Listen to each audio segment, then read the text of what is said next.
Ya está en el aire Juan Manuel Cao. A fondo. Bueno, Cuba ahora exige a Estados Unidos lo que en el 2015 rechazó. Tenemos memoria, se lo vamos a recordar.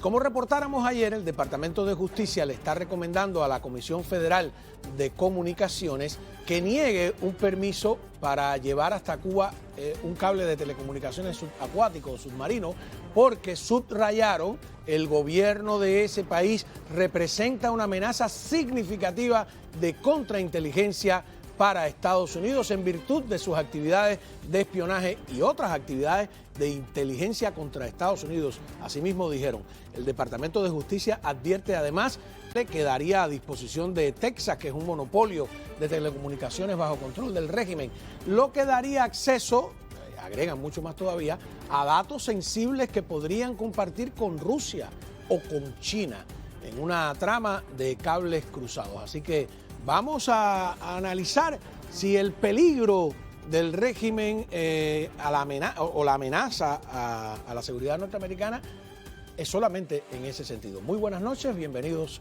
a Fondo.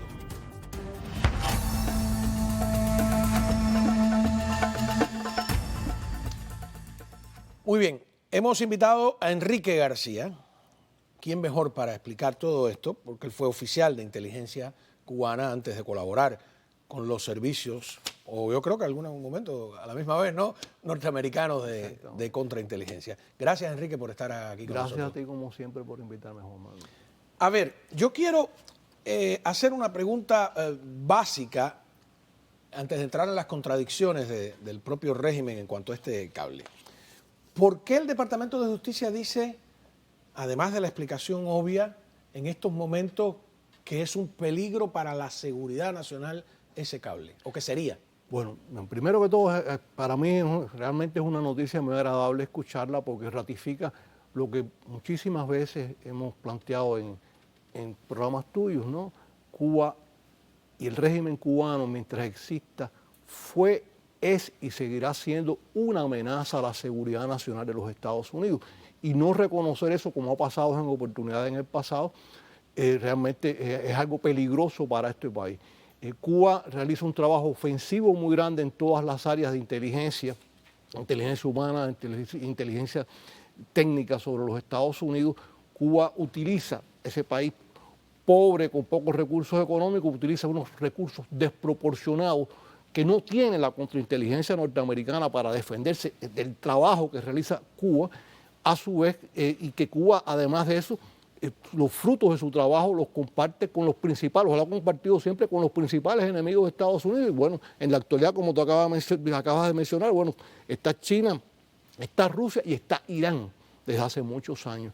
Entonces, yo pienso que efectivamente es reconocer un hecho que resulta muy agradable escuchar lo que la administración actual tenga conciencia y las autoridades norteamericanas de lo que la contrainteligencia norteamericana ha sabido siempre. Ahora, usted ha dicho algo que me imagino que mucha gente saltó en su casa. ¿Cómo que ese país pobre, miserable, puede desarrollar actividades para las que la contrainteligencia norteamericana no está lista? ¿Cómo es eso? Bueno, esto es muy interesante porque precisamente yo iba a arriesgar eso que tú acabas de decir. Mucha gente se sorprende y dirá, ¿cómo el país más poderoso del mundo, Cuba, qué amenaza puede ser? No, precisamente ese es el problema. Este es un país democrático. Este es un país democrático que funciona con sentido racional, con cálculos económicos, etcétera, etcétera. Cuba es una dictadura. Entonces, el aparato, primero, de inteligencia que tiene Cuba desplegado en el mundo, incluso con agentes infiltrados, por ejemplo, en el caso de Estados Unidos, por cientos o miles, el aparato de contrainteligencia que tiene Cuba, que es de decenas y decenas de miles de oficiales y cientos de miles posiblemente de colaboradores, no hay país en el mundo occidental que los tenga. O sea, el aparato de... ¿Eso no cuesta dinero? No, eso cuesta dinero, pero para eso sí tiene dinero. En Cuba no hay dinero para otra cosa, para eso sí hay dinero, Juan Manuel. O sea, y ellos tienen una cantidad de recursos humanos y económicos y financieros que Cuba se sostiene, lo hemos dicho en otras oportunidades, sobre dos muletas. Una muleta es tu aparato de contrainteligencia interno gigantesco, la otra muleta es tu aparato de inteligencia e influencia en el mundo. eso funciona, porque sobre eso se sostiene. Por eso Cuba, y bueno, si lo llevas al campo de la propaganda, Cuba tiene más embajadas que la mayoría de los países más desarrollados del mundo. Y Cuba tiene más representaciones. Y más consulados. Y más consulados. O sea, tiene un aparato. Entonces, en términos financieros, eso es una locura. Tú miras Canadá, España, Francia. Un montón de países no tienen la cantidad de representaciones que tiene Cuba. No tienen el aparato de inteligencia que tiene Cuba. Pero y la Estados Unidos penetración. no puede combatir eso. O sea, que me dices la ventaja judicial. O sea, Cuba no tiene que atenerse a las leyes. Ajá, y aquí... Aquí hay un marco legal, pero además de eso, los recursos son limitados. O sea, Cuba tiene para, por ejemplo, que lidiar con el mundo entero. Para trabajar contra los Estados Unidos, por ejemplo, para perseguir, o sea, para seguir y vigilar al personal extranjero, diplomático y de todo tipo que llega a Cuba. Cuba tiene todos los hombres que requiere, que necesita para llevar vigilancia, para tener controles técnicos sobre las personas. Aquí la comunidad de inteligencia norteamericana funciona más racionalmente. O sea, no es así. Pero a ver, nuestro público que es perpicaz podría estar diciendo, ahí están Cabo y Enrique glorificando la inteligencia castrista. ¿Qué respondemos a eso? Bueno, no estamos glorificando la inteligencia castrista, estamos demostrando o estamos afirmando o explicando por qué una dictadura como la cubana lleva 64 años ahí. Entonces, efectivamente, si no tuviera esas cosas, que son las únicas dos cosas que sabe hacer bien, que son dos cosas diabólicas y terribles, bueno, pues posiblemente no estarían ahí, desgraciadamente. Entonces no estamos en este caso magnificando, estamos diciendo la verdad. Y bueno, ¿o es que acaso la señorita que va a salir de la cárcel dentro de 2 meses, Ana Belén Montes, no ha sido una de las principales espías que ha logrado, que dirigió en este caso prácticamente, era la que asesoraba la política de la comunidad de inteligencia hacia Cuba en los años 90? Y bueno, y un botón basta de muestra. No, y además, porque la pretensión es, y yo hice la pregunta con la mala intención, ¿no? Ya. Es decir, oye, es un peligro. Porque lo hemos dicho nosotros aquí cuántas veces, pero ahora lo está diciendo el Departamento de Justicia. Vamos a ver exactamente, porque para que no se confunda, que eso fue parte de mi introducción, ¿qué dice? El Departamento de Justicia dice que un cable submarino que conecte directamente a Estados Unidos con Cuba, donde una compañía que es propiedad del Estado haría uso exclusivo de este cable, tendría control sobre la estación terrestre de ese cable y acceso remoto al tráfico en ese cable. Ayer teníamos un especialista que nos explicaba las consecuencias de eso, que podría propiciar los objetivos de inteligencia del gobierno cubano al darle acceso directo a las comunicaciones de personas en Estados Unidos y datos sensibles transmitidos por el cable. Y dice más, dice que los riesgos se exacerban por las relaciones del gobierno cubano con otros gobiernos adversarios, entre ellos la República Popular China y la Federación Rusa. Otros gobiernos adversarios. Es un reconocimiento de que Cuba es un gobierno adversario que parece que algunos en el Departamento de Estado y en las entidades de Washington no acaban de entenderlo, ¿no? Pero fíjate qué contradicción. Quiero ponerte aquí cuando en el 2015, y aquí quiero que me expliques esto, Obama le planteó este mismo cable gratuito. Cuba lo rechazó. Ahí tenemos el artículo. Lo buscamos hoy. Cuba rechaza la ayuda de Estados Unidos para conectar la isla a Internet. Es decir, ¿por qué ahora sí y antes no? Bueno, primero, o sea, vamos a subrayar, la administración Obama soslayó la amenaza que representaba la seguridad nacional a Cuba. Lo hablamos. Bueno, cometió el disparate en esa fecha de decirle emitió un memorándum oficial que decía que la comunidad de inteligencia estadounidense debía encontrar puntos de contacto para trabajar con la inteligencia castrista. Eso era una locura, ¿no? Bueno, entonces, y lo planteamos y lo conversamos en tu programa, pero además hay otra razón. Por todo esto que estamos hablando es por lo mismo que Cuba debe seguir estando en la lista de países patrocinadores del terrorismo.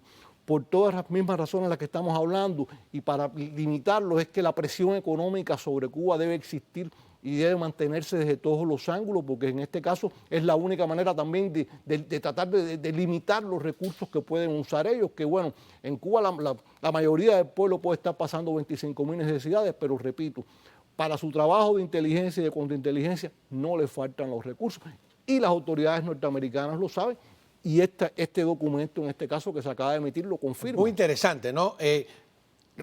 Pusimos este recordatorio del 2015. Bruno ahora dice, vamos a ver lo que dice el señor canciller castrista. Dice, la absurda y deshonesta designación de Cuba como Estado patrocinador del terrorismo sigue siendo pretexto para causar daño al pueblo cubano. Así lo demuestra la recomendación de la Comisión Federal de Comunicaciones de Estados Unidos contra licencia a cable submarino que Cuba necesita. En realidad no es el cable lo que les preocupa, sino lo que tú acabas de señalar, el hecho de que esté designado como nación que patrocina el terrorismo. El problema es que ellos tienen un problema, o sea, todos estamos de acuerdo que la Internet libre es fantástica para el pueblo cubano, o sea, si Cuba hubiera un Internet independiente, por eso cuando se habló de si se podía poner un satélite sobre Cuba con la Internet o una solución de ese tipo, cualquier solución que dé un libre acceso a Internet en Cuba es aplaudida por todos. Lo que no puede ser aplaudido es una Internet controlada por el gobierno, con quien único se va a beneficiar es la dictadura cubana y que al final la van a usar contra los intereses de seguridad nacional contra los Estados Unidos, sin olvidarnos, insisto, en la fuerte alianza que no ha dejado de existir entre Rusia, antes Unión Soviética, llámese ahora Rusia, China y Irán y otros países patrocinadores del terrorismo y satélites de Cuba como Venezuela en este caso, Nicaragua, etcétera, etcétera. A ver, tú has tenido una amplia experiencia, yo sé que toda no se puede hablar aquí, pero yo como periodista he tenido acceso a alguna de desarmando pues actividades del régimen castrista en territorio norteamericano. Yo quiero cuando regresemos que tú me digas si tú crees que de alguna manera Washington menosprecia la peligrosidad del régimen castrista a tenor de Ana Belén Montes. Vamos a recordar cuál era su principal misión como espía de Cuba. Ya vamos con este tema gravísimo, recordando que la misión principal de la espía Ana Belén Montes, que ya va a salir en libertad dentro de unos meses, era hacer creer que Cuba no era un peligro para la seguridad nacional. Continuamos hablando con Enrique García, oficial de inteligencia. Enrique, tú dirías, bueno, pero ¿por qué esta era la misión más importante? La reina de la comunidad, de la DIA, o sea, en la comunidad de inteligencia americana, como la reina de Cuba, como le decían. No, precisamente porque aparte de todo el trabajo, Ana Belén Montes trasladó muchísima información de valor y secreta a Cuba. Posiblemente, según se plantea, puede haber puesto en peligro la vida de agentes norteamericanos incluso, por todo lo que se publicó durante su caso, pero bueno, dentro de las misiones que se le dieron a ella, la principal fue, que posiblemente la cumplió tan bien como las otras, o mejor, fue crear la percepción en la comunidad de inteligencia norteamericana, incluso cuando se pidieron análisis, como por ejemplo cuando el derrocamiento, cuando la dictadura tumbó las avionetas en manos de rescate, cuando todas las evaluaciones que se pedían, Ana Belén Montes salía siempre diciendo que Cuba no era una amenaza, que los cubanos había que hablar con ellos, o sea, ella llevó la línea de Cuba a la comunidad de inteligencia norteamericana. Ahora, tú decías una cosa muy interesante y es la percepción a veces. Primero, Ana Belén Montes creó un estado de opinión que posiblemente haya subsistido durante mucho tiempo como un mantra dentro de parte de la comunidad de inteligencia norteamericana. Pero yo te puedo trasladar otra cosa también. Desde mi punto de vista, bueno, saliendo ya de lo que es la DIA y el resto de la comunidad de inteligencia, en la comunidad de inteligencia americana y olvidándonos de los políticos, las personas, por lo menos que yo pude conocer en la época que fui consultor de la comunidad de inteligencia norteamericana, que conocen realmente la actividad y los servicios cubanos, la contrainteligencia cubana, siempre tuvieron y han mantenido la conciencia sobre la peligrosidad de la inteligencia cubana y de sus servicios de inteligencia y de la contrainteligencia cubana. Lo que pasa es que no siempre, tal vez los que saben son escuchados. Y bueno, Ana Belén Montes logró en una época determinada una gran influencia y lo hizo muy bien. Pero, insisto, creo, y bueno, yo creo que lo que estamos viendo hoy con este anuncio que se hizo ayer es una prueba de ello, de que existe la gente que realmente, y las nuevas generaciones, porque han pasado muchos años. O sea, acuérdate que en Cuba ellos se mantienen trabajando 30, 40, 50 años. Aquí a los 20 y tantos años la mayoría de la gente se retira y vienen los otros, etcétera, etcétera. Pero bueno... Y cambian los gobiernos. Cambian las administraciones, los intereses políticos, pero bueno, la conciencia y los archivos quedan. Entonces yo creo que la gente que estudia realmente y que pueda estudiar y profundizar en lo que ha hecho y con todas las pruebas que han recibido los norteamericanos sobre la peligrosidad de Cuba, tienen esa conciencia y esto lo está reflejando. Ahora, el Departamento de Justicia acaba de reconocer lo que nosotros hemos dicho tantas veces, ¿no? Pero lo reconoce solo en el ámbito de las comunicaciones. Mi pregunta, ¿no es también un peligro para la seguridad nacional Cuba en el ámbito diplomático, con sus alianzas en el económico, en el migratorio, en el militar, etcétera? Bueno, yo pienso que es peligroso en todos los órdenes. O sea, en este caso el tema de las comunicaciones es uno. En el caso en el comercial, en el reclutamiento de ciudadanos norteamericanos que viajan a Cuba, en el trabajo sobre todo el personal norteamericano que por una razón tenga que tener contacto con los cubanos, los intercambios culturales fueron y siguen siendo muy peligrosos porque han sido utilizados siempre por los servicios cubanos para reclutar personas que entran en contacto con los cubanos. Yo siempre he dicho en mi experiencia, tú sabes que yo trabajé muchos años en el área de América Latina, en 7 países de esa región durante el tiempo que estuve en la inteligencia cubana, y los países donde más débil era el trabajo de la inteligencia cubana, te voy a poner un ejemplo, el país donde más débil era el trabajo en mi época era en Paraguay. O sea, el trabajo pues, por una sola razón, porque Paraguay había mantenido a Cuba, que no dejaba que entrara un cubano, ni nada que oliera a Cuba. Entonces esa es una realidad. Cada vez que Cuba, y después cuando Cuba fue restableciendo relaciones diplomáticas con América Latina, aumentó su influencia. Los únicos países que se fueron salvando fueron los centroamericanos hasta que vino la oleada esta a finales de los 90. Yo recuerdo cuando tú ayudaste en este trabajo en el que terminaron expulsando al tercer secretario de la Misión Permanente de Cuba ante la ONU, Manuel Collazo Usayán, que el departamento... Yo recuerdo que tú nos hiciste una observación a los periodistas muy interesante. Dijiste, el levantamiento del embargo es un peligro para la seguridad nacional. Y nos dijiste, el día que el gobierno cubano pueda libremente en cualquier lugar de Estados Unidos abrir empresas, ya no necesita solo la fachada diplomática, ¿no? Va a tener una fachada económica que lo va a volver triplemente peligroso, donde la empresa X, la tienda de ropa tal, etcétera, pues no sé si... No, exactamente. O sea, el embargo tienen una de los peligros es ese, como mismo aparte de o sea, del tema de los préstamos, de los créditos, que es lo que aquí las leyes cambiarlas da mucho trabajo. A la vez que se levanta el embargo, a la vez que se abren las líneas de crédito de Cuba, bueno, otra vez te habría que esperar 5 o 6 años que Cuba se coma 5, 6, 7 mil, 10 mil millones de dólares prestados que no va a pagar nunca, como ha hecho con otros países. Entonces, son muchos ángulos. Por cierto, hablando de esa operación, fue un trabajo, en este caso, de inteligencia fantástico que tú hiciste, ¿no? Es un trabajo periodístico, ¿no? No, que después la gente se va a creer que yo... No, fue un trabajo periodístico, necesité de tu auxilio porque no tenía la menor idea de qué estábamos haciendo, estábamos perdidos, ¿no? Así que, pero eso tendrás que contarlo algún día en un libro, ¿no? No, yo creo que está muy bien contado en tu libro, porque además de eso fue una operación donde la primera vez en los medios se pudo exponer una operación de inteligencia de Cuba en las calles de Nueva York, que lo hicieron ustedes muy bien, en este caso el medio con el que tú trabajabas.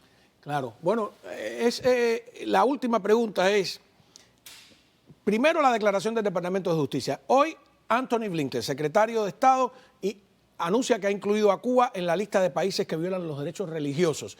No sé si van a salir más cosas. ¿Estará empezando a pagar Cuba algún tipo de precio por su descarado alineamiento con Rusia y la invasión a Ucrania? Bueno, sería fantástico, porque bueno, en definitiva, ellos en su desesperación por comerle el cerebro, como se diría en cubano, ¿no? a las autoridades americanas o a la administración norteamericana, obvian cuando llegan momentos como este en que tienen que tomar decisiones, como el caso de Rusia, ellos sencillamente se ponen al lado de sus aliados y bueno, si es el precio que están pagando, me parece fantástico que lo paguen. Ojalá sea un síntoma de que ha servido para abrir los ojos, porque... Pero lo que están diciendo es cierto, o sea, es una amenaza a la seguridad nacional. Muchísimas gracias, Enrique García, oficial de inteligencia. A la vuelta...